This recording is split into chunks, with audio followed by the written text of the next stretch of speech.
च बड़ा है हनेरा मेरी जान, दस मैनू कित्थे घर तेरा मेरी जान, तेरे दिल ते मैं लाउणा है नी डेरा मेरी जान, जे तू सपनी ते मैं भी आ सपेरा मेरी जान। एवें विस्की दे बैग जे ना लाया कर तू, कदे मक्खण मलाई भी ते खाया कर तू, जीन वाली है पंजाबी सूट पाया कर तू, मेरे सुपने च गेड़ी छेड़ी लाया कर तू।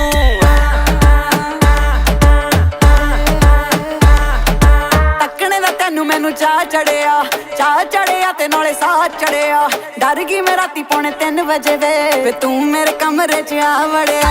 वे दस कातों पैर रखी ना सप के, तू छत मेरी आया ना छत्तां टप के, फिर ना कहेंगे तेरा मोर बनिया, मेरे पिंड दी मंडीर तेनू लै जू चक के। हैरे गहरे किसे दी ना गल गाड़दी, चीक मैं कढ़ाई रखदी आ फोड़दी, वे मेरे बारे आखदे जो सही आखदे, मैं महीने विच 90 दिल तोड़दी।